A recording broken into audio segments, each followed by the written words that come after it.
আপনি জন্মের পর, পৃথিবীতে জন্মের পরই সর্বপ্রথম আপনার মাকে দেখেছেন। তা আমি যদি বলি আপনার মা নাই, জীবনও বিশ্বাস করবেন না। তারপরে আপনি বিবাহ শাদী করার পর আপনার ছেলে আপনার চোখের সামনে হয়েছে। তা আমি যদি বলি এটা আপনার ছেলে নয়, আপনি জীবনও বিশ্বাস করবেন না। তাহলে আপনার ছেলের অস্তিত্ব আপনার কাছে যতটা সত্য, আপনার মায়ের অস্তিত্ব আপনার কাছে যতটা সত্য, এর চাইতে অনেক বেশি গুণে সত্য আপনার সাথে ফেরেশতার অস্তিত্ব। কেন আপনার সাথে ফেরেশতার অস্তিত্ব এর চেয়ে বেশি গুণে সত্য? কেননা আপনার আদি পিতা আদম আলাইহিসসালাতু ওয়াসসালাম পৃথিবীতে সৃষ্টি হওয়ার পর প্রথমে তার মাকে দেখেনি। পৃথিবীতে সৃষ্টি হওয়ার পর বন্ধু হিসেবে প্রথমে তার ভাইকে, বোনকে, মাকে, বাপকে, চাচাকে, মামাকে, খালাকে, স্ত্রীকে, এগুলোকে পায়নি। সৃষ্টি হওয়ার পর চোখ খুলে সর্বপ্রথম যদি দেখে থাকে তাহলে পৃথিবীর ভিন্ন জগতের দুই প্রাণীকে দেখেছে, একটার নাম ফেরেশতা আর একটার নাম জিন। তাহলে মানুষের সাথে মানুষের সম্পর্ক বেশি মজবুত হলো না মানুষের সাথে ফেরেশতার জিনের সম্পর্ক বেশি মজবুত হলো? বলেন এবার আমাকে। ফেরেশতার জিনের সম্পর্ক বেশি মজবুত। জন্মের পর তো তৈরি হওয়ার পর আমি আর একটা মানুষকে দেখিইনি, প্রথম দেখেছি ফেরেশতাকে, প্রথম দেখেছি জিনকে। তাহলে আমার সাথে পৃথিবীর আর যে কারো অস্তিত্বের চাইতে, আর যে কোনো বন্ধুর চাইতে, আর যে কোনো ব্যক্তির চাইতে বেশি অস্তিত্বশীল, বেশি বাস্তব ফেরেশতার অস্তিত্ব। ওর দেখেই তো আমার যাত্রা শুরু। ওয়াইদ ক্বালা রাব্বুকা লিল মালাইকাতি ইন্নী জাইলুন ফিল আরদি খলিফা ক্বালু আতাজআলু ফিহা মান ইউফসিদু ফিহা ওয়া ইয়াসফিকুদ দিমা।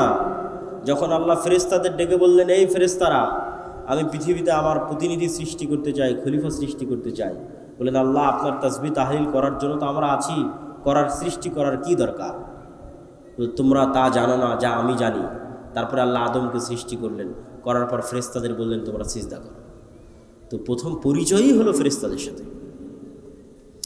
আর এখন কেউ বিশ্বাস করে না ফেরেশতা আছে, এমনি মুখে বলছে ফেরেশতা আছে, ফেরেশতার উপর ঈমান আনলাম বলার সময় বলেছি, অন্তরে নাই। এবার দুই একটা উদাহরণে যাব আমরা, যে আল্লাহর নবীর যুগে সাহাবীরা ফেরেশতাদের উপর কেমন বিশ্বাস রাখত।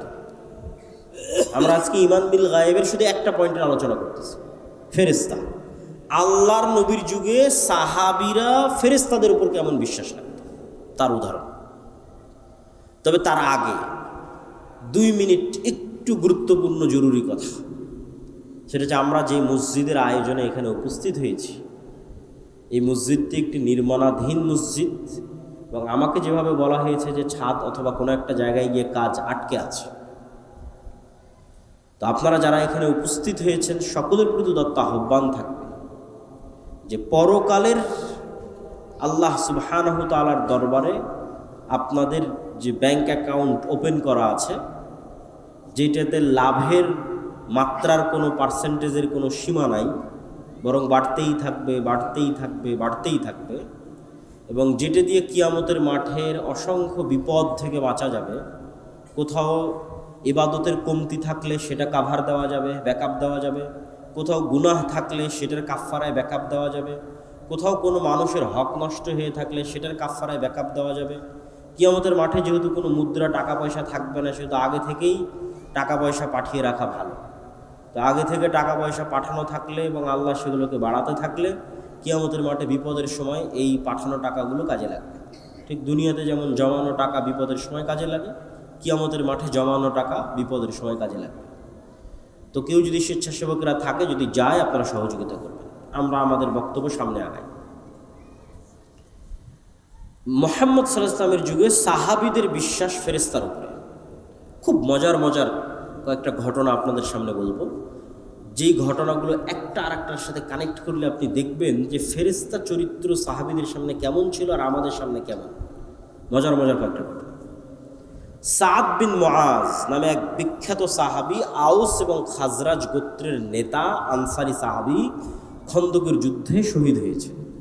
রাসূল সাল্লাল্লাহু আলাইহি সাল্লাম বলছে, সাদ বিন মুআজের জানাজায় ৭০,০০০ ফেরেশতা অংশগ্রহণ করেছে। জাবের রাদিয়াল্লাহু তাআলা আনহু উহুদের যুদ্ধে শহীদ হয়েছেন। জাবের রাদিয়াল্লাহু তাআলার পিতা। তো জাবের রাদিয়াল্লাহু তাআলা আনহু যখন তার পিতার মৃত্যুতে কাঁদছেন, তখন রাসূল সাল্লাল্লাহু আলাইহি সাল্লাম বলছেন, জাবের তুমি কাঁদছো? তোমার পিতার লাশ এই মুহূর্তে ফেরেশতারা ঘিরে রেখেছে, ছায়া দিয়ে রেখেছে, তুমি কাঁদিও না। হানজালা রাদিয়াল্লাহু তাআলা আনহু শহীদ হয়েছেন।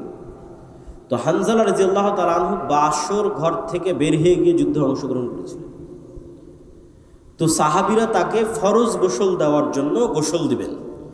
রাসূল সাল্লাল্লাহু আলাইহি সাল্লাম বলছে হানজালাকে গোসল দেওয়ার দরকার নেই, এই জন্য যে অলরেডি ফেরেশতারা তাকে গোসল দিয়ে ফেলেছে, ইতিমধ্যেই ফেরেশতারা তাকে গোসল দিয়ে ফেলেছে। এগুলো সব রাসূল সাল্লাল্লাহু আলাইহি সাল্লামের জীবদ্দশায় সাহাবীদের উপস্থিতিতে পরস্পরের কথায় কিভাবে ফেরেশতাদের কথাটা আসতেছে সেটার কিছু উদাহরণ। আব্দুর রহমান বিন আওফ রাদিয়াল্লাহু তাআলা আনহু বলছে যে আমি যুদ্ধ করছি, তো আমার দুই পাশে দুইজন সাদা পোশাকধারী ব্যক্তি খুব ভয়ঙ্করভাবে যুদ্ধ করতেছে। আমি এদের কোনোদিন মদিনাতে আগেও কোনোদিন দেখিনি, পরেও কোনোদিন দেখিনি। তো রাসূল সাল্লাল্লাহু আলাইহি ওয়াসাল্লামকে এই ঘটনা জানালে রাসূল সাল্লাল্লাহু আলাইহি ওয়াসাল্লাম বললেন এরা ছিল জিবরাইল এবং মিকাইল, যুদ্ধ করার জন্য এসেছে। এক সাহাবী এক মুশরিককে আঘাত করার জন্য যুদ্ধের মাঠে তাকে তাড়া করতেছেন। আমি সংক্ষেপে বলে যাচ্ছি, শুধু বাংলা সংক্ষেপে বলতেছি। তাড়া করতেছেন, তো অদৃশ্য থেকে আওয়াজ আসলো আকদিম ইয়া হাইজুম। আওয়াজ আসার পর এবার সাহাবী যখন তাকে হামলা করতে যাবে তো দেখে ওই ব্যক্তি আগেই উল্টে পড়ে আছে এবং তার ক্ষত স্থান থেকে রক্ত বের হচ্ছে, আহত স্থান থেকে। সাহাবী এই ঘটনা রাসূল সাল্লাল্লাহু আলাইহি সাল্লামকে বললে আল্লাহর নবী বললেন এটা তৃতীয় আসমান থেকে আসা ফেরেশতার আক্রমণ ছিল। এই ফেরেশতা তৃতীয় আসমান থেকে এসেছিল, তৃতীয় আসমান থেকে আসা ফেরেশতার আক্রমণ।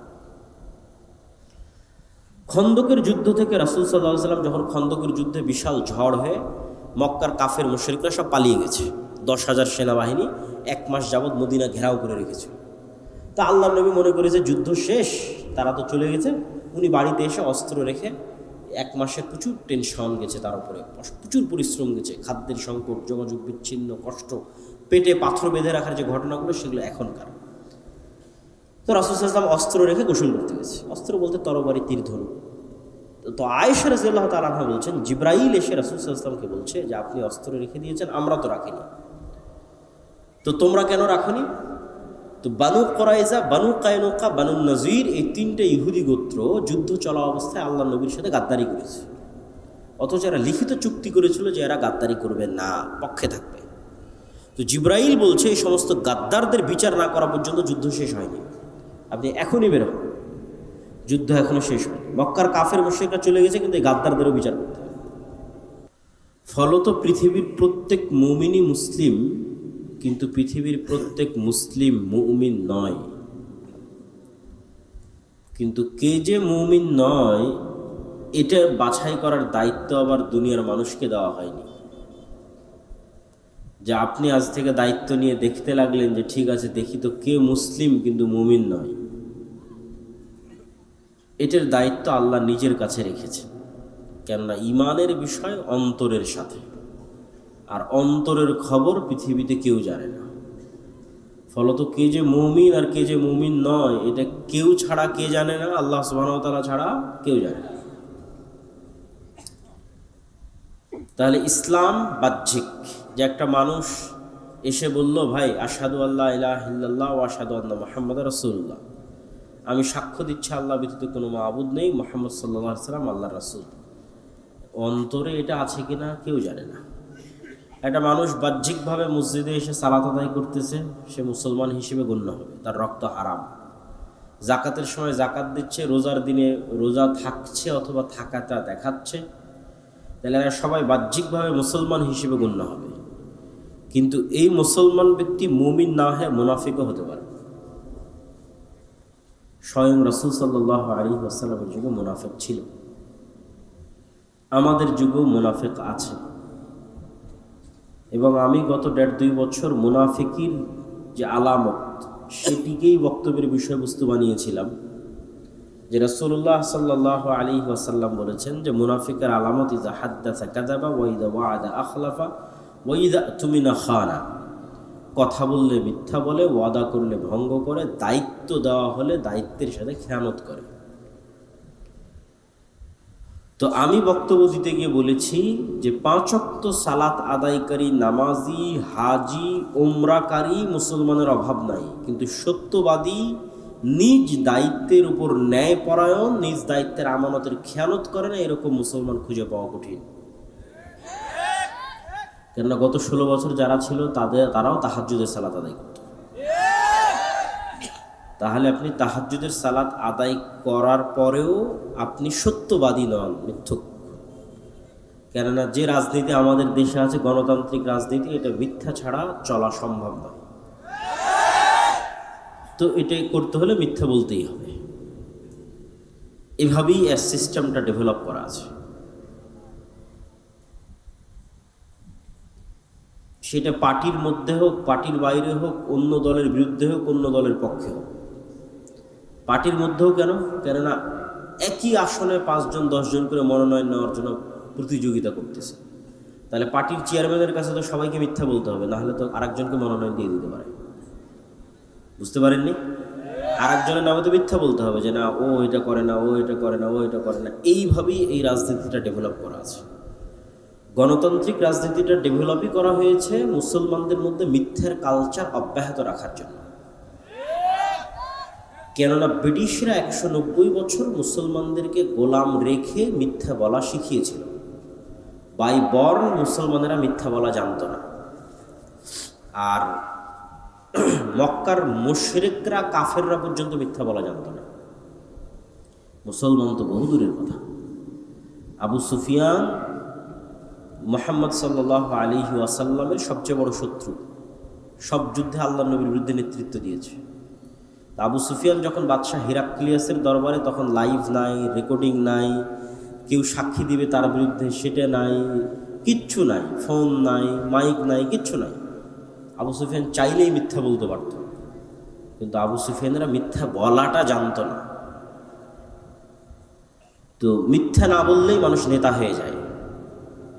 মানে সত্যিকার জন্মগত প্রকৃত নেতা মিথ্যা না বললে অটোমেটিক নেতা হয়ে যাবে, এবং ন্যায় পরায়ণ হলে অটোমেটিক নেতা হয়ে যাবে। এটা হচ্ছে বাই ডিফল্ট নেতা, অটোমেটিক নেতা যদি ন্যায় পরায়ণ হয়। এই নেতৃত্বের গুণ ছিল মুহাম্মদ সাল্লাল্লাহু আলাইহি ওয়াসাল্লামের মধ্যে, এই নেতৃত্বের গুণ ছিল নবীদের মধ্যে, এই নেতৃত্বের গুণ মুসলমানদের। কিন্তু যখন ইউরোপীয় উপনিবেশের মাধ্যমে শুধু ভারত, পাকিস্তান, বাংলাদেশ না, ওই আফ্রিকাও পর্যন্ত যখন এদের পদানত হয়েছে, তো এদেরকে গোলাম বানিয়ে মিথ্যা বলা, দুর্নীতি করা এবং চুরি করানো শিখানো হয়েছে। কেননা আপনি যখন গোলামি করবেন তখন এটা ছাড়া রাস্তা থাকে না। সারাদিন না খেয়ে আছে 5 জন মানুষ, এখানে সারাদিন না খেয়ে আছে। আমি একটা রুটি নিক্ষেপ করে দিলাম, তো 5 জন ক্ষুধার্ত মানুষ এই রুটিটা নিয়ে কাড়াকাড়ি করবে না? এই রুটিটা পাওয়ার জন্য একজন আরেকজনকে হত্যা করবে না? এটাই হলো গোলামির মাধ্যমে ট্রেনিংটা হয়। যখন আপনি গোলাম হয়ে গেছেন, তখন একটা টাকার জন্য মিথ্যা বলবেন, একটা টাকার জন্য আরেকজনকে হত্যা করবেন, একটা টাকার জন্য আরেকজনকে ধোঁকা দিবেন। এই কালচারটা গোলামির মধ্যে তৈরি হয়। বানু ইসরাইলদের ইতিহাস পবিত্র কোরআনে এত বেশি কেন দেওয়া আছে? বানু ইসরাইলের ইতিহাস পবিত্র কোরআনে এই জন্য এত বেশি দেওয়া আছে যে বানু ইসরাইলরা এত বিশাল বিশাল নেয়ামত পাওয়ার পরেও কিভাবে মুনাফিকি করছিল, কিভাবে ধোঁকা দিচ্ছিল, কিভাবে 2 নম্বরই করছিল, সেগুলো তুলে ধরা আছে। তো এগুলো ওদের রক্তের মধ্যে মিশে গেছিল ফেরাউনের কয়েকশো বছর গোলামি করার কারণে। আর এই কারণেই মুসা আলাইহিস সালাতু ওয়াস সালামকে আল্লাহ ফেরাউনের বাড়িতে মানুষ করেছে। কেননা মুসা যদি আর 10টা বানু ইসরাইলের সাথে মানুষ হতো, তাহলে আর 10টা বানু ইসরাইলকে খাওয়ার জন্য মিথ্যা বলতে হয়, চাকরির জন্য মিথ্যা বলতে হয়, একটা রুটির জন্য দুর্নীতি করতে হয়। তাহলে মুসা আলাইহিস সালাম ওদের সাথে থাকতে থাকতে গোলামির নেচারগুলো না রক্তের মধ্যে ঢুকে যেত, বিকজ তার জাতি হচ্ছে গোলাম, বানু ইসরাইলরা গোলাম। তো মুসা আলাইহিস সালামের মধ্যে যেন গোলামির স্বভাব না ঢুকে, এই জন্য বাদশার বাড়িতে মানুষ করা হয়েছে, যেন জন্মগত সত্য বলা, জন্মগত ন্যায়পরায়ণ হওয়া যেন ভিতরে থেকে যায়, নষ্ট যেন না হয়। তো আফগানিস্তানে কেউ বাহির থেকে এসে টিকতে পারেনি কেন? বেশিরভাগ আফগানিদের জন্মগত সত্য বলা এবং জন্মগত ন্যায়পরায়ণ হওয়ার স্বভাবটাকে ধ্বংস করতে পারেনি। এই জন্য কেউ আফগানিস্তানে এসে সেভাবে বেশি দিন টিকতে পারে।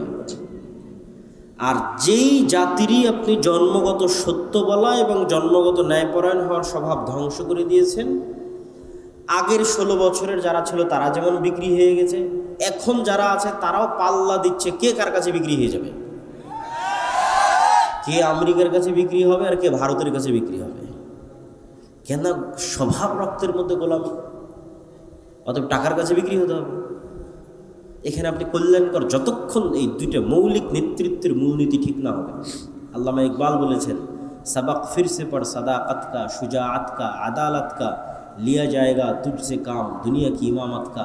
মুসলমানদের মধ্যে নামাজ আদায়কারী মুসলমানের কমতি নাই, মুসলমানদের মধ্যে হাজি মুসলমানের কমতি নাই, দানশীল মুসলমানের কমতি নাই, কিন্তু মিথ্যা বলবে না, সত্য কথা বলবে এবং ন্যায় পরায়ণতার উপর অটল থাকবে, দুর্নীতি করবে না, নিজ দায়িত্বের আমানতের খেয়ানত করবে না। এইরকম মুসলমানেরই অভাব পড়ে গেছে। এইরকম মুসলমান যদি তৈরি হয়ে যায় তো সারা পৃথিবী আবার মুসলমানেরা নেতৃত্ব দেবে। এই বক্তব্য আমি দীর্ঘ গত 1.5-2 বছর দিয়ে এসেছি মুনাফিকের আলামতের উপর, যে বহু মানুষ মুসলমান কিন্তু মুনাফিক। সে হজ করতেছে, মনে করছে আমি হজ করছি, উমরা করতেছি, দান করতেছি, কিন্তু মুনাফিক। কেননা ঈমান থাকলে কখনো মানুষ মিথ্যা বলতে পারে না। অন্তরে যদি ঈমান থাকে, অন্তরে ঈমান থাকলে মানুষ কখনো অন্যায় করতে পারে না, দুর্নীতি করতে পারে না, যদি অন্তরে ঈমান ঢুকে যায়। এই জন্য এবারের আলোচনার বিষয়বস্তু হচ্ছে ঈমান, আল ঈমান বিল গায়ব। আল ঈমান বিল গায়বের উপর বই লেখাও সম্পূর্ণ হয়েছে। আল্লাহর পথে যাত্রা নামে আগামী 6-7 নভেম্বর সালাফি কনফারেন্স, মানে 1 সপ্তাহ পরেই আল জামিয়া সালাফিয়া ডাঙ্গিপাড়া বাবা রাজশাহী, পাকিস্তান, ভারত, সৌদি আরব, বাংলাদেশের বড় বড় আলেম ওলামারা থাকবে। 2 দিনব্যাপী সম্মেলন। আপনারা যাবেন তো ইনশাআল্লাহ? দাওয়াত থাকলো আপনাদের, আল্লাহ কবুল করুন। তো সেখানে প্রকাশ পাবে আর কি বইটা। তো সেখান থেকেই ধীরে ধীরে টুকটাক আলোচনা নিয়ে আসার চেষ্টা করতেছি। এখনও আলোচনা সেভাবে সাজানো গোছানো হয়ে ওঠেনি, যে একদম একদিক থেকে সাজানো গোছানো বলতেই থাকবে এরকম হয়নি। তবে সারমর্ম কথা যতটুকু পারি ততটুকু বলি। ঈমান বিল গায়ব, ঈমান নাই মুসলমানদের। মুসলমানদের ঈমান বিল গায়ব নাই, এটা আরও ভালো বুঝলাম কখন? সরকার পড়ে যাওয়ার পর যখন ইসলামী ঘরানার অসংখ্য দল মত মতাদর্শ সবার সাথে উঠা বসা করার আল্লাহ সুযোগ দিল, এবং আলহামদুলিল্লাহ এখনও সে সুযোগটা আছে। সবার সাথে একটা ভালো সম্পর্ক, সুসম্পর্কের ভিত্তিতে যাতায়াত আছে, যাওয়া আসা হয়।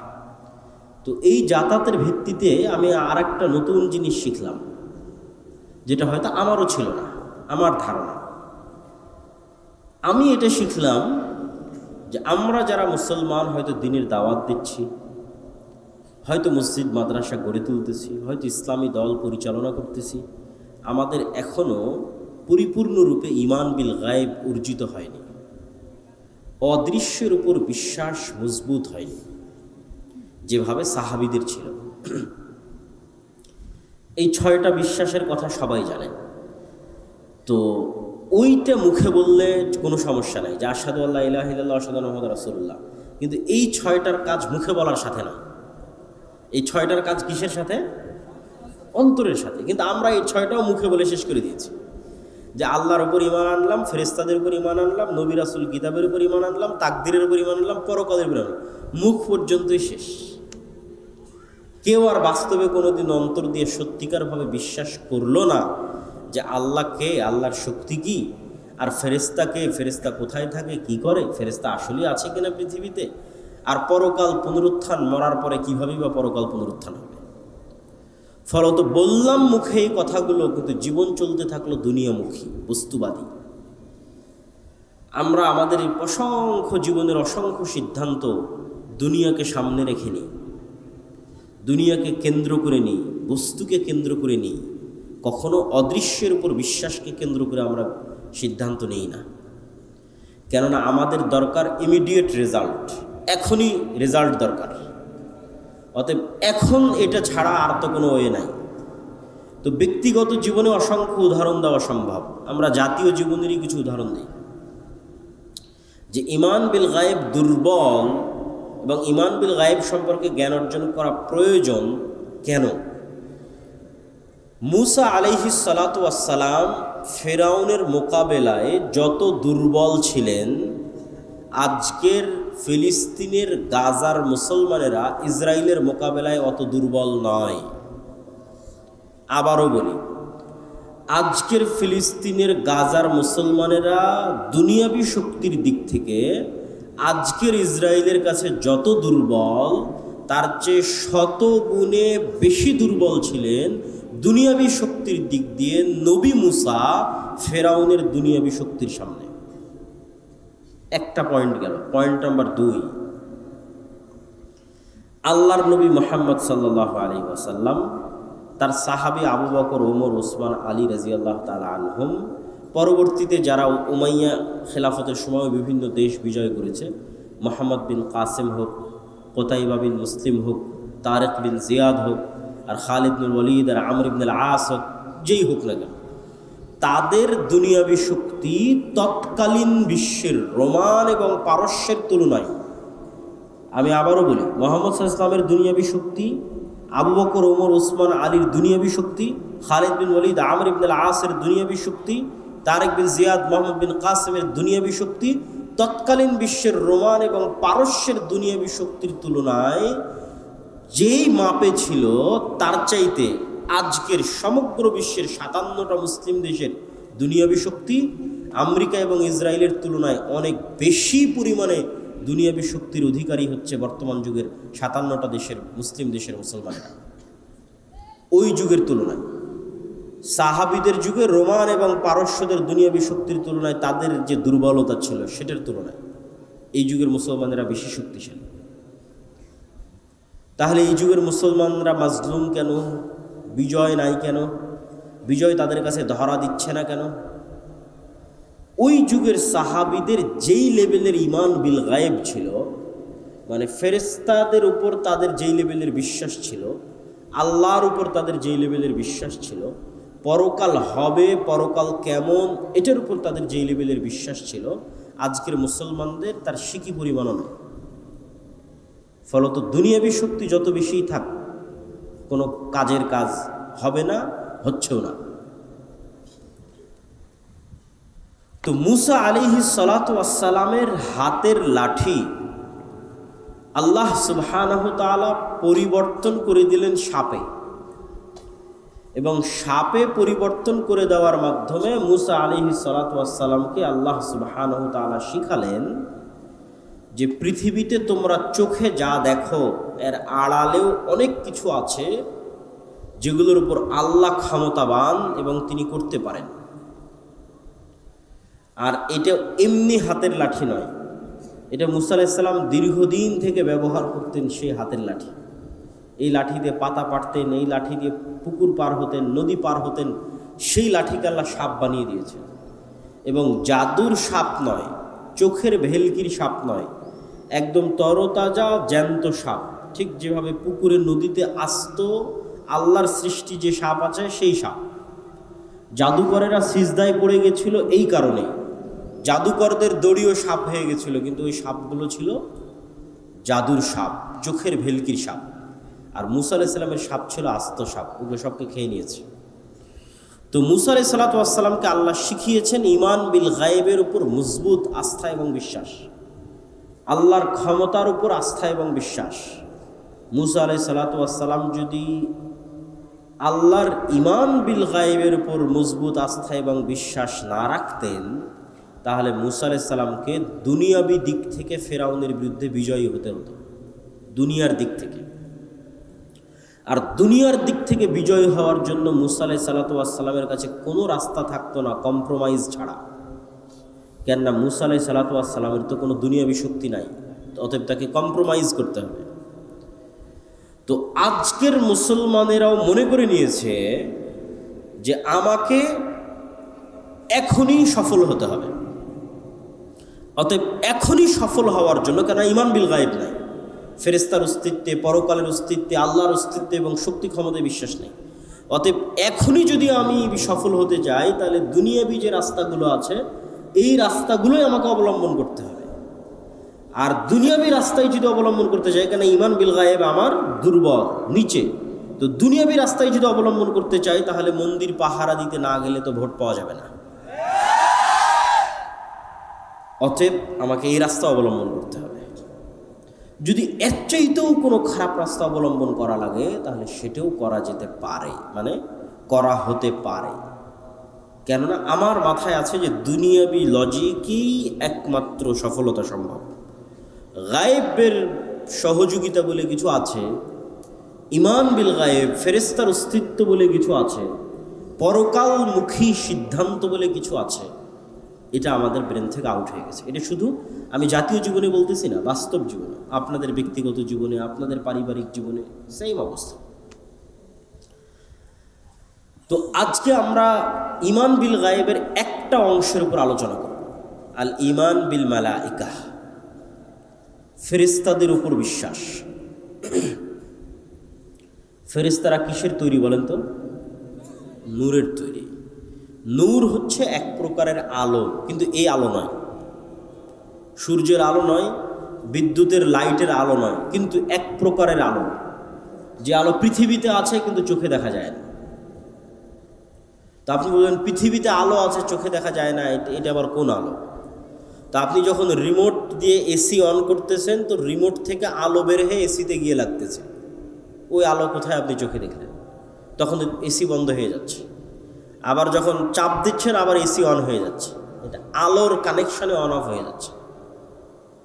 ইনফ্রারেড লাইট, এটা মেশিন দিয়ে ধরা যাচ্ছে কিন্তু চোখে দেখা যায় না। ওই যে লাইভ চলতেছে, ক্যামেরা, কম্পিউটার, মোবাইল, এগুলো সব আলো। আমার কথা আলোর ওয়েভের মধ্যে ভেসে আপনি যখন ফোনে কথা বলতেছেন, রাত দিন ফোন ব্যবহার করতেছেন, ফোনে কথা বলছেন, ঢাকা কথা বলছেন, আমেরিকা, লন্ডন, ইউরোপ, সাথে সাথে আপনার কথা ইউরোপে চলে যাচ্ছে, ওইটা আলোর ওয়েভের মধ্যে দিয়ে ভেসে ইউরোপ চলে যাচ্ছে। কিন্তু দুঃখজনক হলেও সত্য যে আপনি রাত দিন ইউরোপ আমেরিকায় কথা বলতেছেন, আপনার কথা ইউরোপ আমেরিকার সাথে সাথে চলেও যাচ্ছে। রাত দিন লাইভ দেখতেছেন, হ্যাঁ গাজা এটা হচ্ছে, সাথে সাথে লাইভ দেখেন, আজকে মিরপুরে এটা জ্বলে যাচ্ছে, সাথে সাথে লাইভ আপনি দেখতে পাচ্ছেন মেশিনের মাধ্যমে। কিন্তু ঠিকই আবার আপনার এটার ইমান নাই যে আপনার কথা এখন সাথে সাথে আমেরিকা লন্ডনে শোনা গেলেও, আমেরিকা লন্ডনের মানুষ বসে শুনতে পারলেও, আর আমেরিকা লন্ডনের কথা আমি এখন সাথে সাথে বসে শুনতে পারলেও আমার এখনকার কথা আল্লাহ শুনছে না, সেটার বিশ্বাস নাই। অথচ যেটা ব্যবহার করে কথা বলতেছে ওই ওয়েভ আল্লাহর তৈরি, যেটার মধ্যে দিয়ে কথা পাস হয়ে যাচ্ছে মোবাইলের মধ্যে, মোবাইল থেকে নেটওয়ার্কের মধ্যে, টাওয়ারের মধ্যে, সেখান থেকে আবার আমেরিকা চলে যাচ্ছে, এই যেটার মধ্যে দিয়ে পাস হচ্ছে এটা আল্লাহর তৈরি।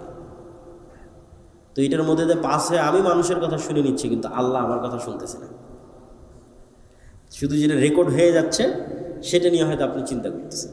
তা আমি লাইভ দেখতে পাচ্ছি কিন্তু আল্লাহ সুবহানাহু ওয়া তাআলা আমাকে দেখতে পাচ্ছেন না, বা আমি হয়তো কোনো কিছু গোপনে করে ফেলে দিচ্ছি, এটা অসম্ভব। এই পৃথিবীকে এমনভাবে সেট করা আছে, এই পৃথিবীর কোনো কিছুই, অন্তত আজকের বিজ্ঞানের আলোকে, এগুলোই আল্লাহ ব্যবহার করবেন, এগুলোই আল্লাহ করছেন, এটা কখনই নয়। কেন আল্লাহ সুবহানাহু ওয়া তাআলা এগুলোর মুখাপেক্ষী নয়। কিন্তু এইটা দিয়েই যদি এত দূর হওয়া সম্ভব, তাহলে আল্লাহর ক্ষমতা এবং শক্তি দিয়ে কত দূর হওয়া সম্ভব, সেটা বোঝানোর জন্য বলতেছি। যে আমরা আজকে যে পৃথিবীতে বসবাস করতেছি, বিজ্ঞান বলে এই পৃথিবীতে আমাদের কোনো কথাও গোপন নয়, আমাদের কোনো কাজও গোপন নয়। সেটা আমরা যতই গোপন করার চেষ্টা করি, এগুলো সব সেভ হয়ে আছে। আমি অন্তত দুইটা উদাহরণ দিই, যে কাফা বিনাফসিকাল ইয়াউমা আলাইকা হাসিবা, তোমার হিসাব নেওয়ার জন্য আজকে তুমিই যথেষ্ট, এটা কোরআনের আয়াত। তো আমার হিসাব নেওয়ার জন্য আমি যথেষ্ট, কিভাবে আল্লাহ সুবহানাহু ওয়া তাআলা সেট আপ করে রেখেছেন যে আমার হিসাবের জন্য আমি যথেষ্ট। দুইটা উদাহরণ দেখি। আল্লাহ সুবহানাহু ওয়া তাআলা কীভাবে করবেন তা আল্লাহ সুবহানাহু ওয়া তাআলা ভালো জানেন, কিন্তু বিজ্ঞানের আলোকে আমি দুইটা উদাহরণ দিই, যেটাতে এখন যদি আমরা চাই যে আপনার বিচার করব, মানুষ যদি চায় যে মানুষের বিচার করবে, আর আল্লাহ যদি মানুষকে ক্ষমতা দিয়ে দেয় তো মানুষও পারবে। সেটা কি? বেশি না, একটু ছোট্ট কল্পনা করেন যে আমার এই কথা আলোর মধ্যে দিয়ে আমেরিকা চলে যাচ্ছে, ওয়েভের মধ্যে দিয়ে, ওইটা দিয়ে আমরা লাইভ দেখতেছি, ওইটার উপরে ইন্টারনেট টিকে আছে। তো এই যে আলোর যে একটা গতি, আলো অন করেন, অফ করার পর অন করেন, ওখান থেকে আসতে একটু হলেও সময় লাগে। এটা টর্চ লাইট ছাড়েন, একটু হলেও ওই মাথায় যেতে সময় লাগে। তো এই যে যত দ্রুত আলোটা চলে গেল, এই আলোর যাওয়ার যে গতি, এই গতির চাইতে আমরা দ্রুত কোনো গতির যন্ত্র বানিয়ে ফেলেছি। কল্পনা করেন যে আমরা এমন একটা যন্ত্র বানিয়ে ফেলেছি যে যন্ত্র আলোর চেয়ে জোরে যায়। তারপরে আলোর গতিতে 30 বছর চললে যত দূরে যাওয়া সম্ভব আমরা ওর চেয়ে জোরে তত দূরে পৌঁছে গেছি। মানে একটা গাড়ি 100 কিলোমিটার গতিতে চললে যত দূর যায়, আমি বিমান দিয়ে তার আগে ওখানে বসে আছি, তার আগে ওখানেই চলে গেছি বিমান দিয়ে। তাহলে এখন আলো 30 বছর চললে যত দূর যাবে, আমি তার চেয়ে দ্রুত গতির কোনো যন্ত্র দিয়ে তার আগে চলে গেছি। গিয়ে ওই 30 বছর আগে গিয়ে, তথা 30 বছরের দূরত্বের পথে গিয়ে আপনি কল্পনা করেন যে মোবাইলের মতো একটা যন্ত্র আপনি বানিয়ে ফেলেছেন, শক্তিশালী একটা দূরবীন বানিয়ে ফেলেছেন, দিয়ে যদি পৃথিবীর দিকে তাক করেন, তাহলে 30 বছর আগে আপনি এই পৃথিবীতে যা যা করছিলেন তা লাইভ আপনি দেখতে পাবেন। কেন ওইটা আলোর মধ্যে ভেসে ভেসে যাচ্ছিল, যেমন লাইভের মধ্যে মোবাইলের মধ্যে ভেসে যাচ্ছে। এখন খুব দ্রুত আলো যাচ্ছে, এই জন্য আমি বুঝতে পারতেছি না, সাথে সাথেই চলে যাচ্ছে। তো এখানে আলোকের চাইতে আমরা দ্রুত 30 বছর আগে চলে যাব, 30 বছরের দূরত্বের পথ চলে যাব। তাহলে 30 বছর আগে আমি আবদুল্লাহ রাজশাহীর নওদাপাড়ায় অথবা রাজশাহীর ডাঙ্গিপাড়ায় হাঁটছিলাম, খেলছিলাম, ঘুরছিলাম, আমার ওই হাঁটা খেলার দৃশ্য আমি দেখতে পাবো, আমার চোখে দেখতে পাবো যে ওই যে আমি হাঁটতেছি, খেলতেছি, ঘুরতেছি। 1400 বছর আগের যদি এরকম আলোর সফর করা যায়, তাহলে বদরের যুদ্ধ লাইভ দেখা যাবে। অসম্ভব নয়, বাস্তব সত্য। মুহাম্মদ সাল্লাল্লাহু আলাইহি ওয়াসাল্লামের পুরো জীবনী দূরবীন দিয়ে লাইভ দেখা যাবে। হ্যাঁ, কিন্তু মানুষ আলোর চেয়ে গতি অর্জন করতে পারবে না, যেতেও পারবে না, দেখতেও পারবে না, সেটা ভিন্ন কথা। কিন্তু আপনার একটা কাজও হারিয়ে যায়নি, সব আছে, সেভ হয়ে আছে আলোর মধ্যে, আর আপনার সব কথা আপনি শুনতে পাবেন। তো কাফা বিনফসিকাল ইয়াউমা আলাইকা হাসিবা, আপনার নিজের বিচার করার জন্য তো আপনি যথেষ্ট। এবার আরেকটা বলি যে আপনার নিজের বিচার করার জন্য আপনি যথেষ্ট, সেটা কি? আপনার মোবাইলের মেমোরি কার্ড, অনলাইনের ডাটা, এগুলো সবাই খুব ভালোভাবে জানেন যে অনলাইনের কোনো ডাটা হারায় না। কোথায় ফেসবুকে যদি কোনো কমেন্ট করে থাকেন ওটা থাকে, কোথাও যদি ফেসবুকে মেসেজ দিয়ে থাকেন ওটা থাকে, কোনো লাইভ করে থাকেন সেটা থাকে, ফেসবুক কর্তৃপক্ষের কাছে থাকে, আপনি রাখলে থাকে। অনলাইনে কোনো টাকা ট্রান্সফার হলে সেটা হারায় না, সেটা থাকে। এগুলো কোনো কিছু হারায় না, মেমোরি কার্ডের মতো ডাটা সেন্টারের মতো সেভ হয়ে থাকে। তো আমরা যে আমাদের শরীরের সাথে এগুলো সব কম্পিউটার ক্যামেরার চাইতে ভয়ঙ্কর কিছু বহন করে নিয়ে বেড়াচ্ছি, সেটা হচ্ছে আমাদের মাথা। সবগুলোর সাথে ভয়ঙ্কর। এরা যেমন ক্যামেরা দিয়ে আমাকে ভিডিও করতেছে, করার পর এটা চিপস বের করে কম্পিউটারে দিবে, তাই না? সেখানে এটা সেভ হবে। তো আমার এটা ক্যামেরা, আমি এটাতে যা যা দেখতেছি সব এখানে সেভ হচ্ছে, আমার মেমোরিতে সেভ হচ্ছে। আমি যা যা দেখতেছি আমার মেমোরিতে সেভ হচ্ছে, আমি যা যা শুনতেছি সব আমার মেমোরিতে সেভ হচ্ছে, আমার মেমোরিতেই। এখন ইলন মাস্ক বলতেছে যে সে মানুষের ব্রেনের সাথে ইন্টারনেট কানেক্ট করার প্রযুক্তি নিয়ে আসার চেষ্টা করতেছে, যাতে মানুষের ব্রেনের ডাটা অটোমেটিক ট্রান্সফার করা যায়। তাহলে কয়দিন পর তো আপনি আপনার ব্রেনের ডাটা ট্রান্সফার করে আপনি দেখতে পাবেন যে আপনি মোবাইলে কি দেখছিলেন, আপনার ব্রেনে সেভ হয়ে আছে কি দেখছিলেন, কেন এই ক্যামেরা দিয়ে গেছে এখানে সেভ হয়েছে। আপনি কান দিয়ে কী শুনছিলেন এখানে সেভ হয়ে আছে। কিন্তু মোবাইলের এদের ক্যামেরায় যেই পরিমাণ জিবি ধারণ করা সম্ভব, তার সাথে হাজার লক্ষ কোটি গুণ জিবি এখানে ধারণ করা সম্ভব। 500 বছর যদি মানুষের ব্রেন কাজ করে, তাহলে 500 বছর যা যা দেখবে সব এই ব্রেনে সেভ থাকবে। এরকম পাওয়ারফুল মানুষের ব্রেন, এবং 500 বছরে যা যা শুনবে সব এখানে সেভ থাকবে। তো কাফা বিনাফসিকা ইয়াউমা আলাইকা হাসিবা, আজকে তোমার বিচারের জন্য তুমি যথেষ্ট, সব তো তোমার ব্রেনেই সেভ হয়ে আছে। এটা শুধু ডাটা ট্রান্সফার করা লাগবে, যেহেতু কয়দিন পর মানুষই করে ফেলতেছে। আমি আল্লাহর কথাই যাচ্ছি না। আল্লাহ সুবহানাহু ওয়া তাআলা কীভাবে মানুষকে ধরবে সেটা আল্লাহ সুবহানাহু ওয়া তাআলা জানেন। আমি বলছি আজকে আপনি যদি আপনার বিচার করতে চান তা আপনিই পারবেন, যে চলো আমি কি কি করেছি সব এই ব্রেনে সেভ হয়ে আছে, কী দেখেছি, কি বলেছি, কি শুনেছি, সব সেভ হয়ে আছে। কিচ্ছু আপনার এই ব্রেন ভুলেনি। ডাটা ট্রান্সফার করলে আপনি সব দেখতে পাবেন। আর এই যে আলো ওয়েভ, এর মধ্যে সব সেভ হয়ে আছে। সম্মানিত উপস্থিতি, আমরা যে আলোচনা থেকে এখানে আসছিলাম যে ফেরেশতারা নূরের তৈরি, তো নূর তো দেখা যায় না। তো নূর এমন এক প্রকারের আলো যা দেখা যায় না, কিন্তু আলো এটা পৃথিবীতে আছে। তো এটা বোঝানোর জন্য অসংখ্য দলিল আছে। আমার ওই আল্লাহর পথে যাত্রা বই অসংখ্য দলিল আমি দিয়ে রেখেছি। আজকের এই সংক্ষিপ্ত আলোচনা একটু অল্প অল্প করে বলি, কেন বক্তব্য দীর্ঘায়িত করতে চাই না, সংক্ষিপ্ত করতে চাই। আবারও আমাদেরকে রাজশাহী নয় ঢাকা ফিরে যেতে হবে, এটা একটু কষ্টকর আর কি। আল্লাহুম্মা জাআল ফি কলবি নূরা, রাসূল সাল্লাল্লাহু আলাইহি ওয়াসাল্লাম বলছে, হে আল্লাহ আমার অন্তরে নূর তৈরি করে দেন। সামিঈ নূরা, কানে নূর তৈরি করে দেন। বাসরি নূরা, চোখে নূর তৈরি করে দেন। সামনে নূর তৈরি করে দেন, পিছনে নূর তৈরি করে দেন, ডানে নূর তৈরি করে দেন, বামে নূর তৈরি করে দেন, তাহলে নূর একটা অস্তিত্বশীল জিনিস যা সামনে পিছে আগে পরে চোখে কানে অন্তরে তৈরি হতে পারে। লাইটের বাল্বের ভোল্টের মতো বাড়ে কমে। নূর লাইটের বাল্বের ভোল্টের মতো, যেমন যে ফ্যানের পাওয়ারটা বাড়িয়ে দিল, ঠিক যেমন আপনি চোখের পাওয়ার যখন কমে যাচ্ছে তখন চশমা লাগিয়ে নিচ্ছেন, কানের পাওয়ার যখন কমে যাচ্ছে তখন কানে মেশিন লাগিয়ে নিচ্ছেন। তো আপনার কানের পাওয়ারের কম বেশির অস্তিত্বটা যেমন সত্য, চোখের পাওয়ারের কম বেশির অস্তিত্ব যেমন সত্য, এই চোখে নূর তৈরি হয়, কানে নূর তৈরি হয়, অন্তরে নূর তৈরি হয়, এটা তেমন সত্য। রাসূলুল্লাহ সাল্লাল্লাহু আলাইহি ওয়াসাল্লাম বলছেন, আমাদের চোখে আমরা যে পৃথিবী দেখি, এই পৃথিবী আর যে গায়েব আমরা দেখতে পাই না আল্লাহর অস্তিত্ব, এই দুইটার মধ্যে পর্দা হচ্ছে নূর। আল্লাহর চেহারা, আল্লাহর অস্তিত্ব আমরা যে দেখতে পাই না, এই দুইটার মধ্যে পর্দা হচ্ছে নূর। লাউ কাশাফাহু, যদি এই নূর সরিয়ে দেওয়া হতো, পৃথিবীতে যে নূর আছে, আসমান এবং জমিনে যে নূর আছে, নূর যদি সরিয়ে দেওয়া হতো, আল্লাহর চেহারার তাজাল্লিতে আসমান এবং জমিন ধ্বংস হয়ে যেত।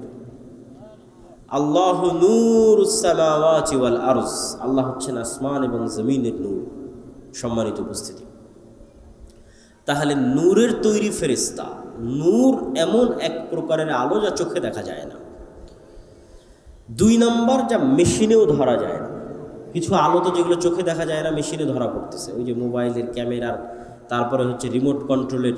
কিন্তু এক প্রকারের আলো নূর যা চোখেও দেখা যায় না, মেশিনেও ধরা পড়ে না। তাহলে আপনি বলবেন, এটা কেমন কথা বললেন যে একটা জিনিস পৃথিবীতে আছে, চোখেও দেখব না, মেশিনেও ধরা পড়বে না? জি, আল্লাহর গায়েবের প্রত্যেকটা জিনিসের কিছু না কিছু আলামত আল্লাহ তার সৃষ্টিজীবের মধ্যে রেখে দিয়েছে। কিছু না কিছু আলামত আল্লাহ তার সৃষ্টিজীবের মধ্যে রেখে দিয়েছে। আল্লাহর এক ব্যতিক্রম সৃষ্টিজীব হচ্ছে কুকুর। কুকুর মানুষের চাইতে 10,000 গুণ বেশি ঘ্রাণ, নাক দিয়ে ঘ্রাণ নেওয়ার ক্ষমতা কুকুরের মানুষের চাইতে 10,000 গুণ। 100, 200, 500, 1000, 2000, 10,000 গুণ বেশি। তাহলে আমার কাছে, আমি যদি এই পানির বোতলটা নিই এবং এই পানির বোতলটা নাকে টানি, তাহলে বলবো না এটার তো কোনো সেন্ট নাই। পানিরও আমি বলতে পারি যে না, পানির তো কোনো সেন্ট নাই, এটার কোনো সেন্ট নাই। তা এটার সেন্ট নাই বলাটা যেমন মিথ্যা, বিজ্ঞানও হয়তো এসে বলবে যে না এটার কোনো সেন্ট নাই। বিজ্ঞানও মিথ্যা, কেন বিজ্ঞান এখন পর্যন্ত কুকুরের নাকের মতো পাওয়ারফুল যন্ত্র তৈরি করতে পারেনি। কিন্তু এই পানির বোতলটা কুকুরের নাকের সামনে লাগান, দিয়ে পানির বোতলটাকে 10 কিলোমিটার দূরে রেখে আসেন, এই পানির বোতল কুকুর খুঁজে বের করে নিয়ে আসবে। তাহলে আমি না গন্ধ পাচ্ছি না, আর আমার আবিষ্কার করা যন্ত্রও গন্ধ ধরতে পারতেছে না, তার মানে গন্ধ নাই। এটা কি ঠিক না ভুল? আছে, তার প্রমাণ কি? যে আল্লাহর আর এক সৃষ্টিজীবও ধরতে পারতেছে, ওর কাছে আছে। আমরা যেভাবে একজন আরেকজনকে দেখছি, চিনছি, এভাবে কুকুর চিনে না। কুকুর ঘ্রাণ দিয়ে আপনাকে চিনে। আপনার এই চেহারা, সাদা কালো দাড়ি, অথবা দাড়ি চাছা, লম্বা উঁচু মোটা, এইভাবে দেখে কুকুর চিনে না, যেভাবে আমরা চিনি। ঘ্রাণে চিনে, এটা অমুক, এটা অমুক, ঘ্রাণে চিনে ফেলে। ওইভাবে দেখতেই পায় না কুকুর। আমরা যেভাবে দেখি এভাবে দেখতেই পায় না, তো ওভাবে দেখে চিনবে কি? ওকে আল্লাহ দিয়েছে ঘ্রাণ শক্তি। ঠিক হাতি সহ এরকম কিছু প্রাণী আছে যাদের দিয়েছে শ্রবণ শক্তি, খুব সূক্ষ্ম, একদম ভয়ঙ্কর লেভেলের সূক্ষ্ম, মানুষের যে 2-3 হাজার গুণ। যন্ত্র ওই লেভেলের সূক্ষ্ম নয়। তাহলে একটা আওয়াজ আমি শুনতে পাচ্ছি না, তার মানে ওই আওয়াজটা নাই, মিথ্যা কথা। একটা আওয়াজ কোনো যন্ত্র শুনতে পাচ্ছে না পৃথিবীর, তার মানে আওয়াজটা নাই, মিথ্যা কথা। যে কবরের আওয়াজ তো আমি শুনতে পাই না, মুগুর দিয়ে তো পিটাচ্ছে, কই আমি তো শুনতে পাচ্ছি না, চিৎকার করতেছে, আমি তো শুনতে পাচ্ছি না, তার মানে আওয়াজ হচ্ছে না। না, ওই লেভেলের আওয়াজ শোনার ক্ষমতা আপনার নাই, কিন্তু ওই লেভেলের আওয়াজ শোনার ক্ষমতা আল্লাহর কিছু কিছু প্রাণীর আছে। তো ঠিক পৃথিবীতে এমনও আলো আছে যে আলো দেখার ক্ষমতা আল্লাহর কিছু প্রাণীর আছে।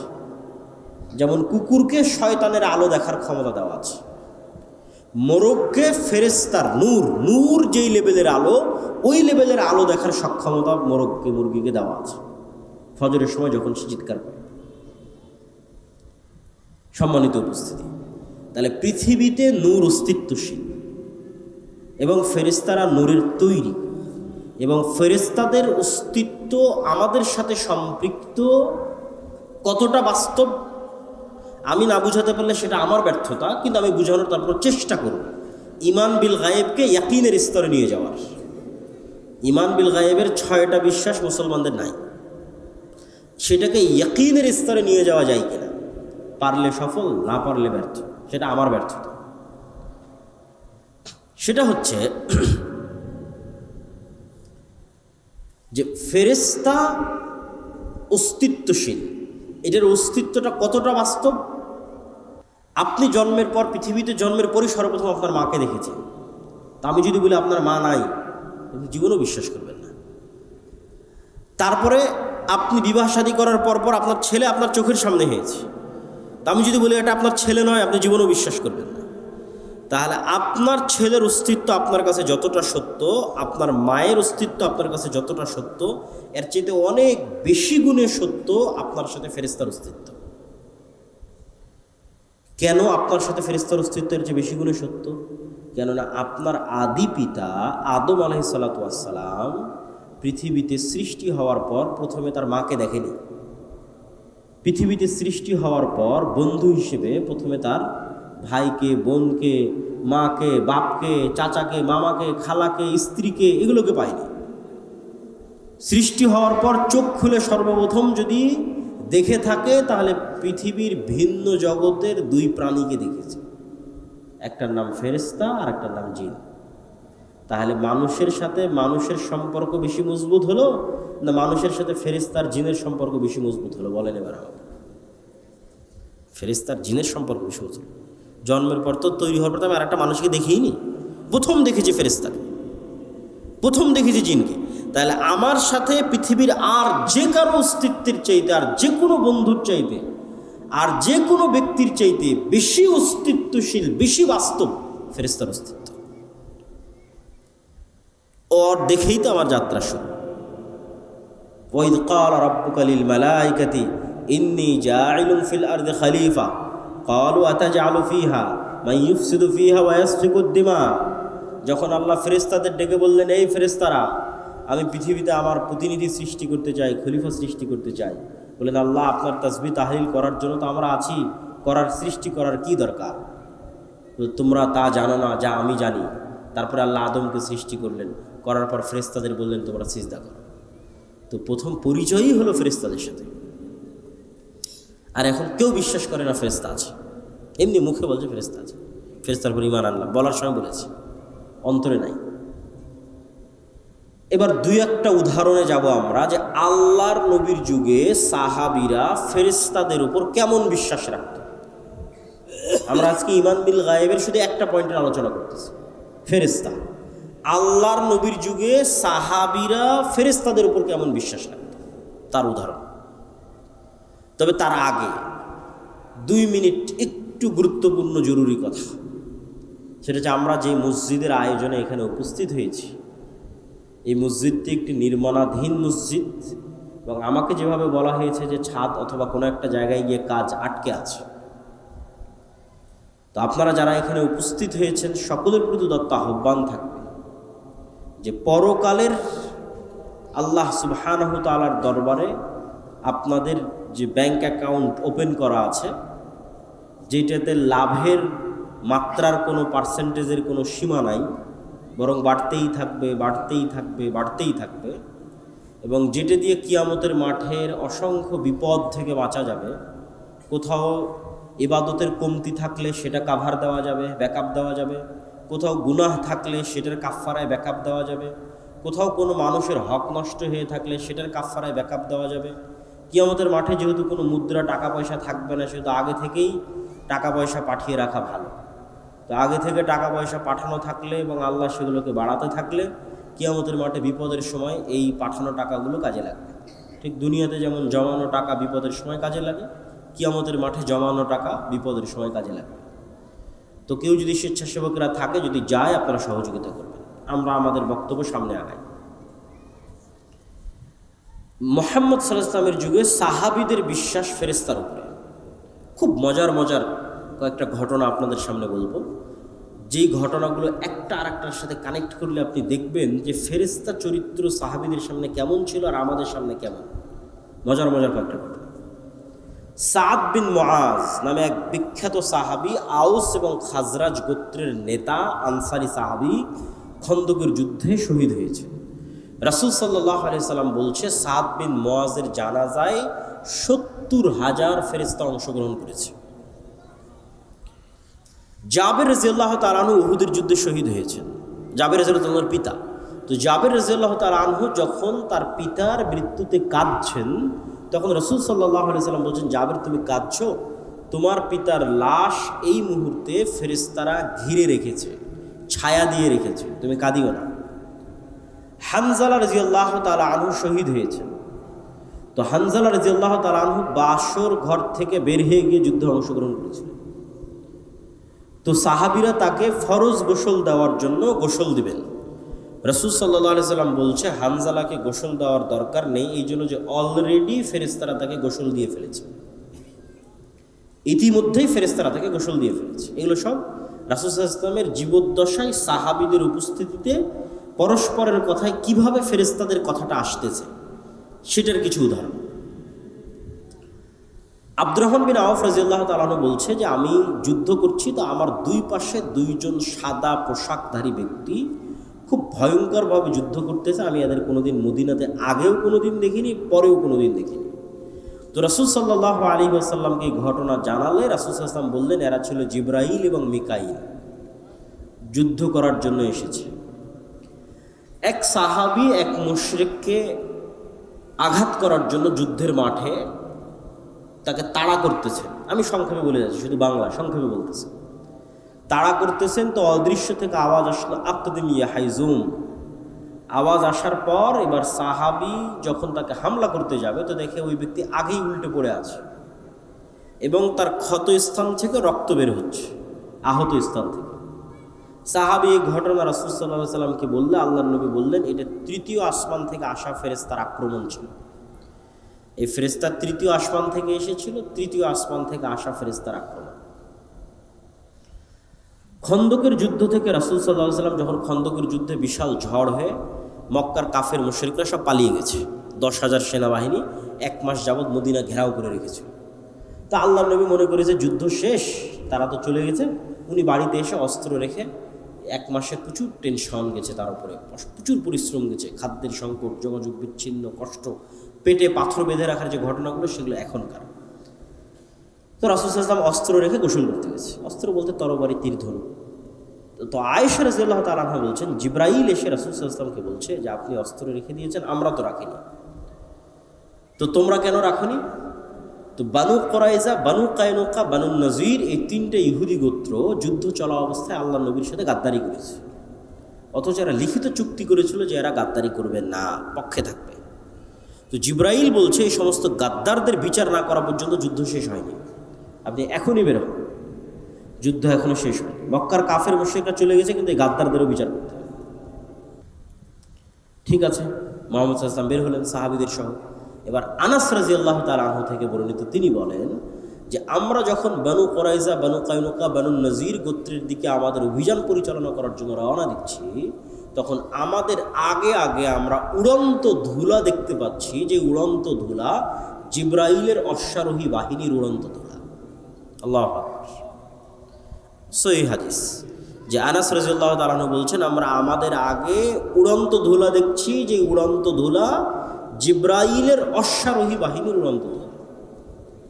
একদিন রাসূলুল্লাহ সাল্লাল্লাহু আলাইহি ওয়াসাল্লাম বসে আছেন, একজন অপরিচিত ব্যক্তি হঠাৎ করে, আমি কিন্তু স্বেচ্ছাসেবক ভাইদের আহ্বান জানাবো যে আপনাদের যদি দানের কোনো পরিকল্পনা থাকে সেটা কিন্তু এখনই করে ফেলতে হবে, আমার বলার কথা কিন্তু হয়ে গেছে। তো একদিন রাসূলুল্লাহ সাল্লাল্লাহু আলাইহি ওয়াসাল্লাম বসে আছেন, একজন অপরিচিত ব্যক্তি মসজিদের মধ্যে প্রবেশ করেছে। ওমর রাদিয়াল্লাহু তাআলা আনহু বলছেন যে আমরা তাকে মদিনায় আগেও কোনোদিন দেখিনি, পরেও কোনোদিন দেখিনি, আর তার শরীরে সফরের কোনো আলামত নাই, আর এটা বিমানের সফর নয়, মরুভূমির সফর।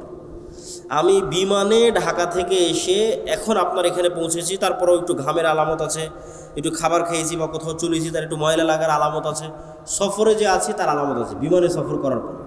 আর ওই যুগের সফর মরুভূমির সফর, ঘোড়ায় হবে, উঠে হবে। তো এসে আল্লাহ নবীকে জিজ্ঞেস করছে ইমান কাকে বলে, ইসলাম কাকে বলে, ইহসান কাকে বলে, কিয়ামত কখন হবে, সব উত্তর দেওয়ার পর আল্লাহর নবী বলছে জানো এটা কে ছিল? তো বলে না। তো বলে এটা জিব্রাইল ছিল, তোমাদেরকে দিন শিখানোর জন্য এসেছিল। রাসূল সাল্লাল্লাহু আলাইহি ওয়াসাল্লাম বলতেছে আজকে আমার বাড়িতে জিব্রাইল আসেনি। কেন আসেনি? তাহলে একটা ছবি থাকার কারণে। রাসূল সাল্লাল্লাহু আলাইহি ওয়াসাল্লাম বলতেছে যে আমাকে জিব্রাইল বারবার মিসওয়াক করতে বলে, কেন আমার মুখের গন্ধে জিব্রাইলের কষ্ট হয়। রাসূল সাল্লাল্লাহু আলাইহি ওয়াসাল্লাম বলতেছে তোমরা মসজিদে পেঁয়াজ এবং রসুন খেয়ে যেও না, কেননা পেঁয়াজ এবং রসুনের গন্ধে ফেরেশতাদের কষ্ট হয়। আপনি এগুলো সবগুলোকে যদি একদিনের চিত্র কল্পনা করেন, যে একদিনের চিত্র মনে করেন একদিনে এগুলো ঘটতেছে, তাহলে এবার বলেন যে খালিদ ইবনুল ওয়ালিদ, আমর ইবনুল আস এরা যখন যুদ্ধ করতে গেছে রোমান এবং পারস্যদের বিরুদ্ধে, যখন রোমান পারস্যের ক্ষমতা এদের চেয়ে বেশি, তো এরা দুনিয়াবি শক্তি দিয়ে বিজয় অর্জন করবে এই আশায় যুদ্ধ করতে গেছে, না আল্লাহ সাহায্য করবে এই আশায় যুদ্ধ করতে গেছে? আল্লাহ সাহায্য করবে। ধরো চোখের সামনে দেখেছে ফেরেশতা যুদ্ধ করতেছে, স্বচক্ষে দেখেছে। আল্লাহ কোরআনে বলেছেন 5000 ফেরেশতা অবতীর্ণ করেছি, 3000 অবতীর্ণ করেছি, 1000 অবতীর্ণ করেছি। বদর, উহুদ, খন্দক, হুনাইনের যুদ্ধে আল্লাহ ফেরেশতা অবতীর্ণ করেছে।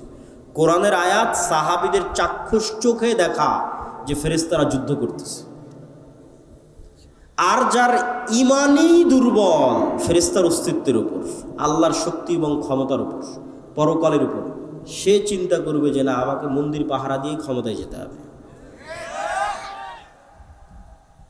আর যদি ইমান বিল গায়েব মজবুত থাকে তাহলে কোনোদিন সে আদর্শে কম্প্রোমাইজ করবে না, তাতে ক্ষমতা আসুক আর যাক, কেননা সে জানে যে মূল ক্ষমতা কার হাতে? আল্লাহর হাতে। এবং ফেরেশতার ওপর যদি ইমান মজবুত থাকে, আল্লাহর ওপর যদি ইমান মজবুত থাকে, এগুলো তখন সে বুঝবে। দেখেন রাসূল সাল্লাল্লাহু আলাইহি ওয়াসাল্লাম কি বলছে, যে দাজ্জাল 40 দিন পৃথিবীতে থাকবে। পৃথিবীর এমন কোনো শহর নাই, বন্দর নাই, নগর নাই যেখানে দাজ্জাল প্রবেশ করবে না। কিন্তু মক্কা এবং মদিনায় দাজ্জাল প্রবেশ করতে পারবে না। তো মক্কা এবং মদিনায় দাজ্জাল প্রবেশ করার চেষ্টা করবে না? করবে। রাসূল বলছে প্রত্যেক যতবার দাজ্জাল মক্কা মদিনায় প্রবেশ করার চেষ্টা করবে, ততবার মক্কা মদিনার রাস্তায় উন্মুক্ত তরবারি হাতে ফেরেশতারা তাকে প্রতিরোধ করবে। আল্লাহু আকবার। আল্লাহর নবী বলেনি যে মানুষ প্রতিরোধ করবে, ফেরেশতা প্রতিরোধ করবে উন্মুক্ত তরবারি হাতে। যে ফেরেশতার অস্তিত্বের প্রতি ইমানই নাই, তো কেমনে আল্লাহর সাহায্যের আশা করবে যে না আল্লাহর সাহায্যে ফেরেশতা আসতে পারে? ইমানই তো নাই, কেমনে আশা করবে? তখন চিন্তা করবে যে না আমাকে কম্প্রোমাইজ করতে হবে, আমি তো এটা না করলে ভোট পাবো না, ওইটা না করলে তো মানুষ সায় দিবে না, অতএব এটাই ছাড়, ওইটাই ছাড়। দিন শেষে ইসলামীবাদ, ইসলামী আর নাই। তো ইমান বিল গায়েব, এর উপর ইমান মজবুত হতে হবে। ইমান বিল গায়েবের একটা বড় অংশ হচ্ছে পরকাল।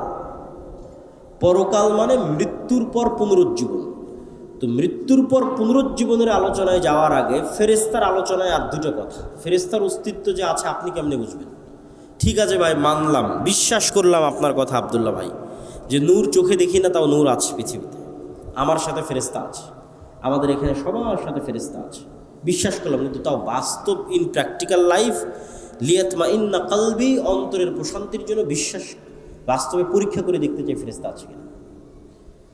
তো বাস্তবে ফেরেশতার অস্তিত্ব বোঝার একটা পরীক্ষা দিয়ে যায়, যাতে আপনি বুঝতে পারেন যে হ্যাঁ ফেরেশতা আছে। তো আমাদের যখন এসএসসি এবং এইচএসসি পরীক্ষা থাকতো, সকাল 8টা 10টার মধ্যে পরীক্ষার হলে ঢুকতে হবে, ওইটার যে একটা টেনশন বা একটা তাড়া কাজ করতো, ঠিক যদি কারো ফ্লাইট থাকে, প্লেন থাকে, বিমান থাকে, ট্রেন থাকে, তাহলে ওইটা ধরার জন্য যে ব্রেনে তাড়া কাজ করে, নিয়তের মজবুতি কাজ করে, আপনি একদিন ওই রকম নিয়ত করবেন যে আজকে ফজরে উঠব। বেশি দিন করতে বলিনি, একদিন, আজকে রাতে করতে পারেন। কীরকম নিয়ত? ঠিক বিমানে ফ্লাইটের টিকিট থাকলে যেরকম নিয়ত করেন, পরীক্ষা থাকলে যেরকম নিয়ত করেন, ট্রেনের টিকিট থাকলে যেরকম নিয়ত করেন, ওই রকম নিয়ত যেন আজকে ফজরের 5টার সময় আজান দিবে, ফজরের সালাতে 5টার সময় উঠতেই হবে, নিয়ত শক্ত করবেন। এমনি ওই মনে করলাম যে ফজর উঠবো, চলো ফোনে অ্যালার্ম দিই, ওটার কথা বলিনি। ফোনে তো অ্যালার্ম দেওয়া লাগবে না, কেন পৃথিবীতে কারা আছে? কারা আছে? ফেরেশতা আছে, তো ফোনে কেন অ্যালার্ম দেবে? মানুষকে কেন বলবেন যে আব্দুর রহমান জিয়াদি সাহেব আমাকে ফজরে ডেকে দিয়ে? কেন ফজরে তুলে দেওয়ার জন্য কে আছে? ফেরেশতা আছে। ফেরেশতা তো পৃথিবীতে আছে। মানুষকে কেন বলতে যাবেন যে আমাকে ফজরের বেলা উঠিয়ে দেবেন? ফেরেশতা উঠিয়ে দেবে। এটা আপনি বাস্তবে প্র্যাকটিক্যাল পরীক্ষা করবেন যে ফেরেশতা আপনাকে উঠিয়ে দিচ্ছে কিনা, আপনি উঠতে পারছেন কিনা। কোনো মানুষকেও বলার দরকার নাই যে আমাকে ফজরে উঠাতে হবে, কোনো মোবাইল অ্যালার্মের দরকার নাই যে আমাকে ফজরে উঠাতে হবে। তারপরে আপনি শক্ত নিয়তে ঘুমিয়ে যান এবং ঠিক রাসূল সাল্লাল্লাহু আলাইহি ওয়াসাল্লামের সুন্নাত অনুযায়ী ঘুমিয়ে যান। তো রাসূল কি বলছে? যে আপনার মাথার কাছে একজন ফেরেশতা পাহারাদার অবস্থায় থাকবে ফজর পর্যন্ত। তাহলে এখন আপনাকে ফজরে উঠিয়ে দেওয়ার দায়িত্ব ফেরেশতার। আল্লাহ সুবহানাহু ওয়া তাআলা এভাবেই পৃথিবী সেট করে রেখেছে। তো কেমনে আপনাকে ঘুম থেকে উঠিয়ে দেবে সে জানে। এখন মশার কামড়ে উঠিয়ে দিবে, না ঝাপটা আওয়াজে উঠিয়ে দিবে, না আপনার বাচ্চা কাদার মাধ্যমে উঠিয়ে দিবে, না কিসের মাধ্যমে উঠাবে, সেটা ফেরেশতার দায়িত্ব। না কোনো দিন ফজরের আজান আপনার কানে ঢোকে না, আজকে ঠিকই ফজর আজান কানে ঢুকে গেছে। কেন ফজর আজান কানে ঢুকতে বাধা হয়ে থাকতো কে? শয়তান। কে বাধা হয়ে থাকতো? শয়তান। আজকে ফেরেশতা ঢুকতে দিয়েছে, শয়তানের বাধা শুরু হয়ে গেছে, ফেরেশতা ঢুকতে দিতে, ফজরের আজানই ডাইরেক্ট কানে ঢুকে গেছে, আপনি এমনি উঠে গেছে। কোনো না কোনো ওয়ে ব্যবহার করে আপনি ঈমান বিল গায়েবের বিশ্বাসের মজবুতির মাত্রা যত উঁচু লেভেলে যাবে, গায়েবের অস্তিত্বের প্রমাণ তত বাস্তবে ফিল করবেন। ঈমান বিল গায়েবের উপর বিশ্বাসের মাত্রা যত উঁচু লেভেলে যাবে, মাত্রা যদি সাহাবীদের লেভেলে যায়, তাহলে ফেরেশতা আবারও যুদ্ধ করার জন্য নামবে। এটাই ঠিক। মানে বিশ্বাসের মাত্রা যদি সাহাবীদের লেভেলে যায়, তাহলে বাস্তবে সচক্ষে আবারও ফেরেশতাদের যুদ্ধ করতে দেখা যাবে। কিন্তু ওই লেভেলে মাত্রা নাই, যাচ্ছে না, নেওয়া যাচ্ছে না। কেননা আমরা সবাই হয়ে আছি শয়তানের বন্ধু, শয়তানের দোষ। কেমনি আপনার কাছে ফেরেশতা আসবে আপনি বলেন? যেখানে রাসূল সাল্লাল্লাহু আলাইহি ওয়াসাল্লাম বলছে যে পেঁয়াজ এবং রসুনের গন্ধে ফেরেশতারা কষ্ট পায়, আর আল্লাহ নবী তো পেঁয়াজ রসুন খেতই না, ফেরেশতা কষ্ট পাবে। তো এমনি এতবার মিসওয়াক করতে যাতে জিবরাইল কষ্ট না পায়, আর আপনি সারাদিন বিড়ি আর সিগারেট নিয়ে বসে আছেন, তাহলে আপনার কাছে ফেরেশতা যাবে? আপনার কাছে ফেরেশতা যাবে না। আপনার সাথে কে আছে সবসময় বলেন তো? শয়তান আছে। আপনি সিরিয়াস বিশ্বাস করেন আপনার আশেপাশের যত বন্ধু অস্তিত্বশীল আছে, এদের অস্তিত্ব যত সত্য, আল্লাহর কসম, ওয়াল্লাহি আল্লাহর কসম, ওয়াল্লাহি আল্লাহর কসম, আপনার সাথে ফেরেশতার অস্তিত্ব তত সত্য, আপনার সাথে শয়তানের অস্তিত্ব তত সত্য। তা আপনি তো শয়তান যেটা যেটা পছন্দ করেন ওটা আপনার সাথে ধরে রেখেছেন, তাহলে তো সবসময় আপনার সাথে শয়তান আছে। আল্লাহ নবী বলছে, যেই ঘরে ছবি মূর্তি আছে, যেই ঘরে কুকুর আছে, ওই ঘরে কে ঢোকে না? ওই ঘরে ফেরেশতা ঢোকে না।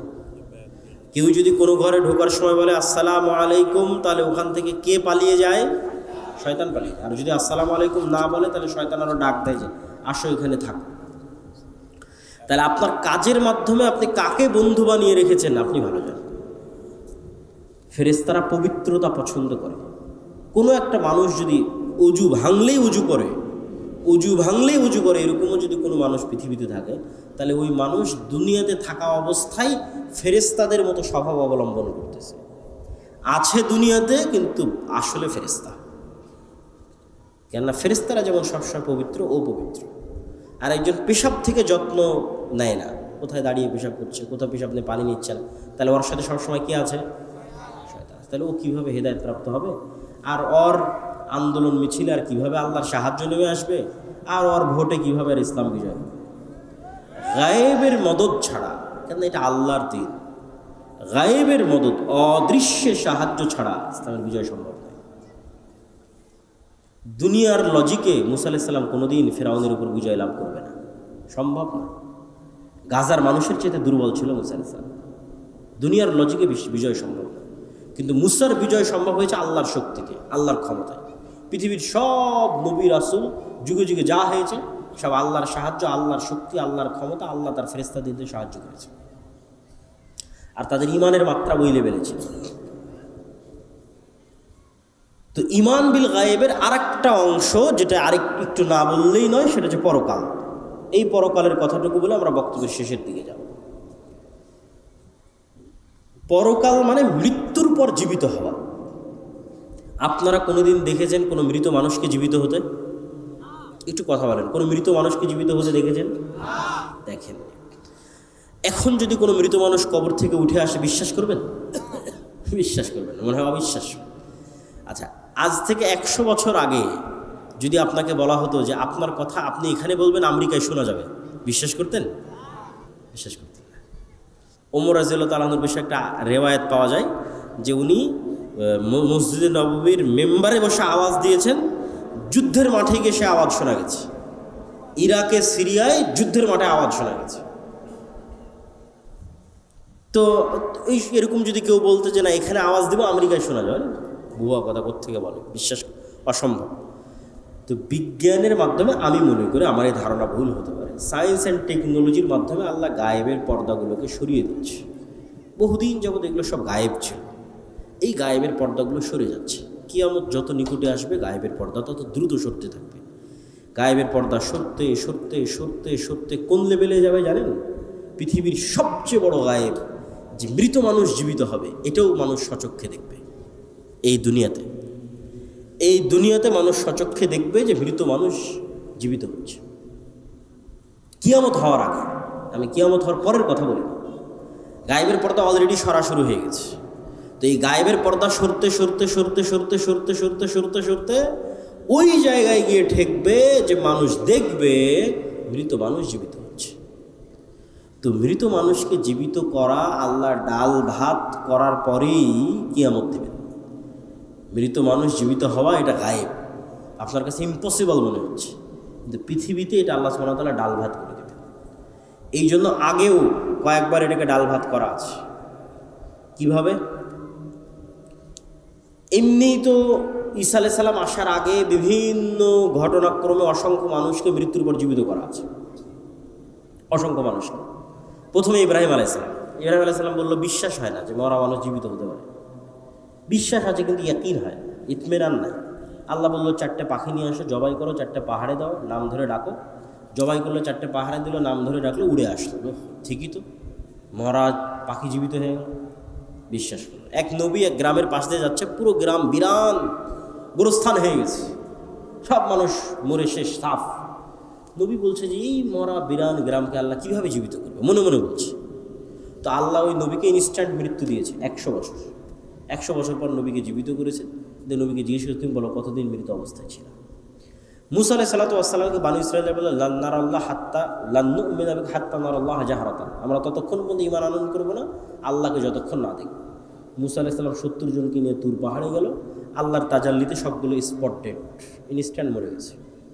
মুসা আলাইহিস সালাম আল্লাহর কাছে দোয়া করলো, সুম্মা বা'আসনাকুম মিন বা'দি মাউতিকুম, তোমাদের মৃত্যুর পর তোমাদের পুনরায় জীবিত করে দিলাম। তারপর আসহাবে কাহফের ঘটনা, 309 বছর প্রায় মৃত, কিন্তু মানুষ দেখলে মনে করবে জীবিত। আর এবার ঈসা আলাইহিস সালাম, মৃতকে জীবিত করা ডাল ভাত। ঈসা আলাইহিস সালাম মৃতকে জীবিত করা, ঠিক আপনি বাড়িতে যেমন ডাল আর ভাত রান্না করেছেন এরকম। ঈসা আলাইহিস সালাম যে কোনো একটা মাটি নিবে, আল্লাহ কোরআনে বলেছে, কোরআন আছে, যে কোনো একটা মাটি নিবে, মাটি নিয়ে বিসমিল্লাহ, মাটিতে ফু দিবে, জীবন্ত পাখি হয়ে আকাশে উড়ে যাবে। বলেন আল্লাহু আকবার। রাত দিন উনি মানুষকে করে দেখিয়েছে।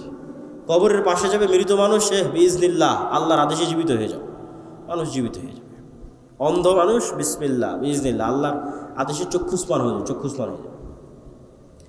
তাহলে ঈসা আলাইহিস সালামের হাতে মৃতকে জীবিত করা ছিল এক প্রকার আপনার বাড়িতে যেমন আপনি ডাল এবং ভাত রান্না করেন, এটা যেমন ইজি, ঠিক তেমন ইজি। এবার গায়েবের পর্দা খুলতে খুলতে খুলতে খুলতে কিয়ামতের পূর্ব মুহূর্তে আসবে দাজ্জালকে আল্লাহ এই ক্ষমতা দিয়ে দেবে। দাজ্জাল মানুষকে বলবে যে আমাকে আল্লাহ হিসেবে বিশ্বাস হয় না, তো তোমার দাদা কতদিন আগে মারা গেছে? তো বলে আমার দাদা 10-15 বছর আগে মারা গেছে। তোমার বাপ? আমার বাপ 5 বছর আগে মারা গেছে। ঠিক আছে, তোমার বাপ আর তোমার দাদাকে আমি নিয়ে আসতেছি কবর থেকে। এবং বাস্তব সত্য কবর থেকে জীবিত উঠে তার বাপ এবং দাদা তার সামনে এসে হাজির হয়ে যাবে। তো আজ থেকে 100 বছর আগে, ঠিক আপনার কাছে যেমন কোনো মানুষের 100 বছর আগে মারা যাওয়া কোনো মানুষকে যদি বলেন আমার এখন কথা ডাইরেক্ট আমেরিকায় শোনা যাচ্ছে, ইম্পসিবল। তো ঠিক আজ থেকে জানি না, হয়তো কাল পরশুর মধ্যে হতে পারে, কেন কি আমাদের ঘটনার কোনো সময়সীমা কেউ জানে না, 500 বছরের মধ্যে হতে পারে। মানুষ দেখবে যে তার বাপ দাদা, তার আত্মীয় স্বজন, মৃত আত্মীয় স্বজন কবর থেকে জীবিত অবস্থায় উঠে আসতেছে। তো কিয়ামত ঘটার আগেই মৃত ব্যক্তিকে জীবিত করাকে ডাল ভাত বানিয়ে দেওয়া হবে মানুষের হাত দিয়ে। তাহলে আল্লাহ পারবে না মানুষকে জীবিত করতে? কি বলে? আরে একবার ঈসা আলাইহিস সালাম মৃতকে জীবিত করেছে, আর একবার দাজ্জাল মৃতকে জীবিত করবে। মানুষ মৃত মানুষকে জীবিত করবে, আল্লাহ পারবেন না মৃতকে জীবিত করতে? এই জন্য বলছি যে এগুলো গায়েবের পর্দা উন্মোচন হয়ে যাচ্ছে। আপনার কথায় আমার কথা এখন আমেরিকায় শোনা যাচ্ছে, আর আল্লাহ শুনতে পাচ্ছেন না। আমার কথা অটোমেটিক সব রেকর্ড হয়ে থেকে যাচ্ছে, লাইভ হয়ে থেকে যাচ্ছে, দেখা যাচ্ছে, আর আল্লাহ সুবহানাহু ওয়া তাআলা পারবেন না? আমার ফিঙ্গারপ্রিন্ট দিয়ে মানুষ আমাকে অপরাধী হিসেবে ধরে ফেলতেছে, কারো ফিঙ্গারপ্রিন্টের সাথে মিলে না। আমি এখানে যদি এখন ছাপ দিয়ে চলে যাই, তাহলে এখানে যে আমি ছাপ দিয়েছিলাম এটা এরপরে যদি কেউ ছাপ না দেয়, কালকে এটা ফরেন্সিক রিপোর্ট করলে বের হয়ে যাবে যে ওই আবদুল্লাহর পাসপোর্টও এখানে ছাপ দিয়েছিল। তাহলে এই হাতের মধ্যে এমন কি আছে, যদি আল্লাহ কিয়ামতের মাঠে যদি বলে যে হ্যাঁ এই হাত কথা বলো, এগুলো সবগুলোর মধ্যে সেভ হয়ে আছে। কোনো কিছু পৃথিবী থেকে হারায় না, কোনো কিছু হারাচ্ছে না। হিসাব আল্লাহ সুবহানাহু ওয়া তাআলার হিসাব নেওয়া এবং পুনরায় পরকাল বাস্তবায়ন করা এত সহজ, এত বাস্তব। সম্মানিত উপস্থিতি, তাহলে ঈমান বিল গায়ব যখনই আপনি বিশ্বাস করে নেবেন যে হ্যাঁ পরকাল ঘটবে, না ঘটে গেছে, মরব না মরে গেছে, তাহলে এবার জীবনের সিদ্ধান্ত নেওয়া সহজ হবে। যে কোনো ইসলামী দল যখন মনে করে নেবে যে না আমরা সবাই শহীদ হয়ে গেছি, আমরা সবাই মারা গেছি, কেন এই জীবনের তো কোনো মূল্য না ইসলামের দৃষ্টিতে। আল্লাহ, মৃত্যু মানে আল্লাহর সাথে সাক্ষাৎ। তো যখনই আপনি পরকালকে অতীত ধরে নেবেন, তখন আপনার সব সিদ্ধান্ত দেখবেন সঠিক সিদ্ধান্ত নিচ্ছেন, বিজয় দ্রুত আসতেছে। আর যখন ধরে নেবেন না এই দুনিয়ায় সব কিছু, দুনিয়া দিয়ে আমার সব কিছু করে শেষ করতে হবে, তাহলে আর এই ইসলামের বিজয়ও আপনার হাত দিয়ে সম্ভব নয়, আর আপনার বাস্তব জীবনেও আপনি সাকসেসফুল হতে পারবেন না।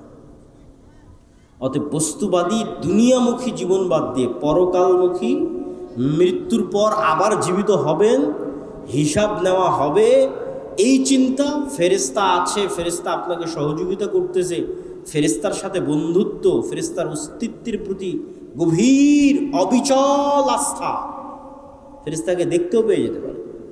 আপনার ঈমান বিল গায়ব বাড়তে থাকলে ওরকম হয়েও যেতে পারে, অস্বাভাবিক কিছু নয়। সম্মানিত উপস্থিতি, বক্তব্যের শেষের দিকে এসে কয়েকটা জরুরি কথা। আল জামিয়া সালাফিয়া আর দাওয়া ইলাল্লাহ, মাসিক আল ইতিসাম, মাকতাবাতুস সালাফ, এগুলোর নাম আপনারা কখনো শুনেছেন কিনা, শোনেন কিনা জানি না। হয়তো এমনি দাওয়াত দেন, বক্তব্য দিতে আসি চলে যাই। এই যে আজকে এসেছি, আবার কবে আসবো কোনো গ্যারেন্টি আছে? বলেন আছে? মৃত্যু হয়ে যেতে পারে। আর এই সারা বাংলাদেশের কত গ্রাম, কত জেলা, কোন জায়গায় আবারও যাওয়া হবে আর কোন জায়গায় আবারও যাওয়া হবে না, কোনো গ্যারেন্টি নেই। কিন্তু প্রতি মাসে আমরা যে মাসিক আল ইতিসামে লিখতেছি, আমি নিজে তিনটে প্রবন্ধ লিখি। একটা হচ্ছে সম্পাদকীয়টা লিখি, যেমন প্রথমে আজকের এটাতে আছে হামাস ইসরায়েলের যুদ্ধবিরতি, গাজার ভবিষ্যৎ কী, এটা এই মাসের সম্পাদকীয় আমার লেখা। এবং 2টা প্রবন্ধ লিখি, তাহলে মোট 3টে লিখি প্রতি মাসে। তাহলে আমি এখানে আর আসতে পারি আর না পারি, এখানকার কোনো মানুষ যদি নিয়মিত মাসিক আল ইতিসাম নেয়, তাহলে ওর কাছে আমার নিয়মিত কথা যাচ্ছে না? নিয়মিত আমার কথা যাচ্ছে। আর যদি মনে করেন আজকেই বক্তব্য দিয়ে শেষ, আর 5 বছরে আমিও আসলাম না, আপনার সাথে আমার আর দেখাও হলো না, আপনাকে আর দাওয়াতও দিতে পারলাম না। তো এই জন্য আমাদের লেখনীকে, আমাদের অন্য আর যে কার্যক্রমগুলো আছে, যেমন দাওয়া ইলাল্লাহর কাজ কি, মক্তব, এত বলি সুমন ভাইকে, মনিরকে, যে এইভাবে নয়, দাওয়াতি কাজের মাধ্যমে প্রোগ্রাম করতে হবে, কিন্তু বুঝাতে পারি না। হয়তো আমার ব্যর্থতা, এই জন্য বুঝাতে পারি না। আমরা আলহামদুলিল্লাহ অন্যান্য জায়গায় সফল কাম হয়েছি। আমাদের গাইবান্ধা জেলায় মক্তব চলতেছে, আরও বহু জেলায়, সারা বাংলাদেশে 600 মক্তব ট্রেনিং প্রাপ্ত মানে এই সমস্ত 600 মক্তবের শিক্ষকেরা জামিয়া সালেফে ডাঙ্গিপাড়াতে ফ্রি থাকা, খাওয়া এবং যাতায়াত খরচ, এবং ওই 600টা মক্তবের ছাত্রের ফ্রি বই, ছাত্রছাত্রী, কতগুলো জিনিস একটা আর একটা সাথে যুক্ত, 600। এই 600টা মক্তবের ক্ষেত্রে এই সবগুলো জিনিস ঘটেছে। মানে 600 মক্তবের ইমাম জামিয়া সালেফেতে এসেছে, 7 দিন ব্যাপী ট্রেনিং নিয়েছে, থেকেছে, তাদের থাকা খাওয়া খরচ, যারা ট্রেনিং দিয়েছে তাদের বেতন, তাদের যাতায়াত খরচ, আবার ওই মক্তবের ছাত্রছাত্রীর বই, সবগুলো দাওয়া ইলাল্লাহর পক্ষ থেকে বহন করা হয়েছে। এবছর আমরা দাওয়া ইলাল্লাহর জাতীয় মক্তব প্রতিযোগিতাকে টিভি চ্যানেলে নিয়ে যাচ্ছি। এইটার পিছনে খরচ আছে প্রায় 50 লক্ষ টাকার কাছাকাছি। টিভি চ্যানেলের সময় কেনা থেকে শুরু করে সম্পূর্ণ প্রজেক্টটা বাস্তবায়ন করা। আপনাদের ছেলেমেয়েরাই টিভিতে যাবে এবং কথা বলবে, তাদের জ্ঞানকে ছড়িয়ে দেবে। তাহলে এই যে একটা প্রসেসের সাথে যদি আপনারা যুক্ত হন, এটা স্থায়ী দাওয়াত। আমি সেখানে যাই আর না যাই, আমার ট্রেনিংপ্রাপ্ত শিক্ষক ওখানে কোরআন শিখাচ্ছে, এটা চিন্তা করলেই মন ভালো হয়ে যায়, চিন্তা করলেই মন ভালো হয়। আর যখন মনে করেন আমি এখানে আসলাম, আজকে বের হয়ে গেলাম, এখানে একটা বক্তব্য চালু করতে পারলাম না, তখন মনে হয় যে না, আমার এই দাওয়াতি সফরটার কল্যাণকর হলো না, সাদাকায় জারিয়াটা স্থায়ী হলো না। 2 ঘন্টা চিৎকার করলাম, মানুষ তো এখন ভুলে যাবে। আর যদি না, এখানে এই শিবগঞ্জ কানসাট অঞ্চলে আমার 10টা 50টা মক্তব চলে, তাহলে আমার মনে হবে যে না, ওই 10টা 50টা মক্তবে যে বাচ্চা কোরআন শিখতেছে, ওর সাদাকায় জারিয়ার নাকি আমিও পাবো। কেননা সেগুলোর আমরা খোঁজ খবর রাখতেছি, প্রতিযোগিতা আয়োজন করতেছি, তদারকি করতেছি।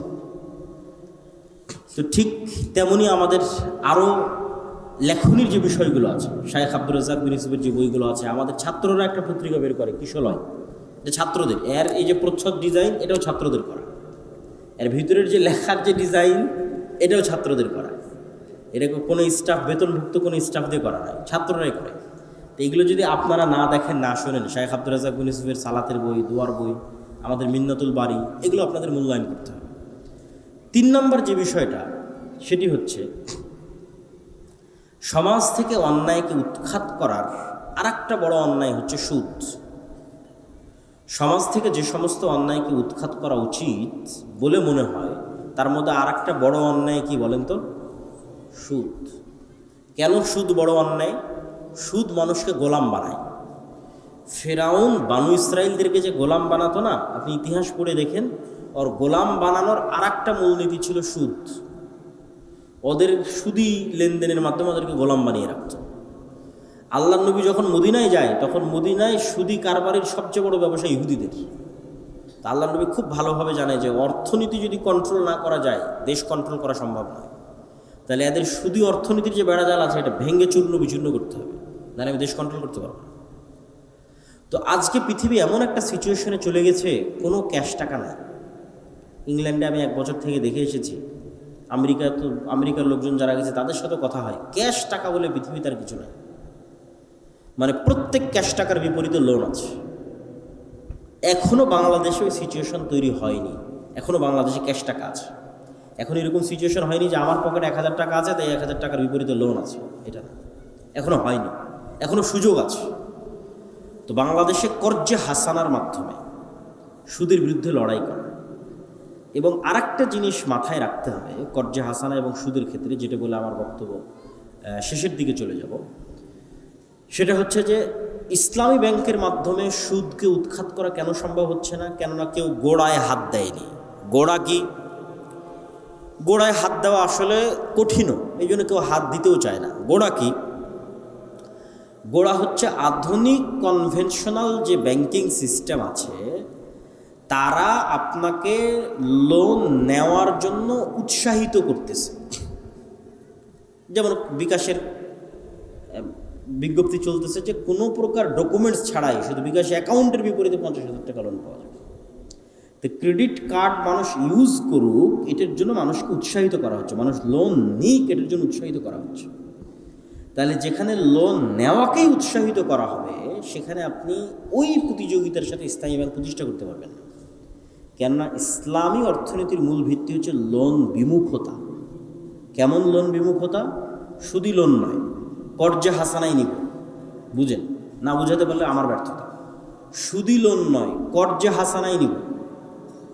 তো কর্জে হাসানাই যদি আমি নেই, সেটা ফ্রিজ কেনার জন্য নিব, এসি কেনার জন্য নিব, মোটরসাইকেল কেনার জন্য নিব, মোবাইল কেনার জন্য নিব, গায়ের একটা ভালো জামা কেনার জন্য নিব, আজকে হোটেলে ভালো খাবো এটার জন্য নিব, বাড়িতে ছাদ দেবো এটার জন্য নিব।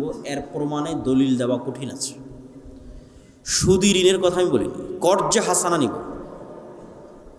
কর্জে হাসানাই নিব, কিন্তু এসি, ফ্রিজ, মোটরসাইকেল, বাড়ির ছাদ, মানে এমন কাজ যা না করলে আমি মরে যাবো এরকম নয়। এইরকম কাজের জন্য কর্জা হাসানা নেওয়া যাবে, আর দলিল দেওয়া কঠিন আছে। বিলাসী পণ্য ক্রয়ের জন্য অথবা বিলাসিতার জন্য, মাটির বাড়ি আছে এটাকে ভেঙে পাকা বাড়ি বানাতে হবে, অন কাইন্ড অফ বিলাসিতা। বিলাসিতার জন্য সুদি লোন বহু পরে কর্জে হাসানা নেওয়া যাবে কিনা এটা জায়েজ প্রমাণ করা কঠিন আছে। ইসলাম লোন বিমুখ দিন, সবসময় লোন থেকে বাঁচতে বলা হয়েছে। কখন লোন নিবা? যখন অ্যাক্সিডেন্ট করে অপারেশন করতে হবে, টাকা নাই তখন। কখন লোন নিবা? বেটির বিয়ে দিতে পারতেছি না, ছেলে মেয়েকে পড়াশোনা করাতে পারতেছি না, তখন কর্জে হাসানা জায়েজ আছে। তাহলে কর্জে হাসানা দিয়ে আপনি মোটর সাইকেল কিনবেন, এসি কিনবেন, ফ্রিজ কিনবেন, সেটাই প্রমাণ করা কঠিন। শুধু লোন দিয়ে তো বহু দূরের কথা। তাহলে মূলনীতিতেই ভুল। তাহলে কনভেনশনাল ব্যাংক আপনাকে বলছে আসো আমার কাছে লোন নিয়ে তুমি গাড়ি নাও, তাহলে ইসলামী ব্যাংক যদি বলে যে না আমিও ওই একই সার্ভিস দিব, পারবে না, ওইটা তখন ইসলামী ব্যাংক হবে না। ইসলামী ব্যাংক মানেই হচ্ছে না তুমি বিলাসী পণ্যে লোন নিতে পারবে না। ইসলামী অর্থনীতি মানেই তুমি বিলাসী পণ্যে লোন নিতে পারবে, কর্জে হাসানা নিতে পারবে না। তুমি কর্জে হাসানা নিতে পারো বিপদে পড়ে, অথবা ব্যবসার জন্য, হয় ইনভেস্টমেন্ট আর না হয় বিপদে পড়ে কর্জে হাসানা। আর যে অবস্থায় আছো অল্পে তুষ্ট থাকো, ধৈর্য ধারণ করো। ব্যবসায় ইনভেস্ট করার জন্য কর্জে হাসানা নিতে পারে, এসি নিবে এই জন্য কর্জে হাসানা না, অল্পে তুষ্ট থাকো। ফ্যান চলতে চলছে, ফ্যান নাই, হাত পাখা দিয়ে বাতাস করে উপর তুষ্ট থাকো। নিজের ইনকাম দিয়ে, লোন ছাড়া নিজের ইনকাম দিয়ে যেদিন সামর্থ্য হবে তোমার এসি কেনার, সেদিন কিনবা। তোমার কেনার ফ্যান হবে সেদিন কিনবা। এটা হলো ইসলামের মূলনীতি। তো যাক, আমাদের কর্জে হাসানা একটা কার্যক্রম আমরা শুরু করেছি। এইটাতে যেমন আমরা কর্জে হাসানা দিচ্ছি এবং আমরা ওই সিস্টেমে দিচ্ছি, হয় বিপদগ্রস্ত না হয় ব্যবসায় ইনভেস্ট, এই দুটো ক্যাটাগরি ছাড়া কর্জে হাসানা নাই। পাশাপাশি যে সমস্ত মানুষ ব্যাংকে টাকা রাখে কিন্তু সেখান থেকে বেনিফিট চায় না, তাদেরকে আমরা উৎসাহিত করতেছি যে আমাদের এই ফান্ডে আপনারা টাকা জমা রাখেন, যেটা আপনি যখন চাইবেন তখন ফেরত দিতে পারবেন। এবং আলহামদুলিল্লাহ অসংখ্য মানুষ এটাতে অংশগ্রহণও করতেছে। তো কর্জে হাসানা প্রজেক্ট, দাওয়া ইলাল্লাহর মক্তব প্রজেক্ট এবং আল জামিয়া সালাফিয়া, এবং বিশেষ করে আগামী 6-7 নভেম্বরের সালাফি কনফারেন্স, মাসিক আল ইতিসাম এবং আমাদের বই পুস্তক, ফিলিস্তিনের উপর বই আছে, রিজিকের উপর বই আছে, এগুলোকে গুরুত্ব দেওয়ার উদাত্ত আহ্বান জানিয়ে আজকের সংক্ষিপ্ত বক্তব্য এখানেই শেষ করছি। ওয়াখির দাওয়ানা আনিল হামদুলিল্লাহি রাব্বিল আলামিন। বইগুলো স্টেজেই পাওয়া যাবে।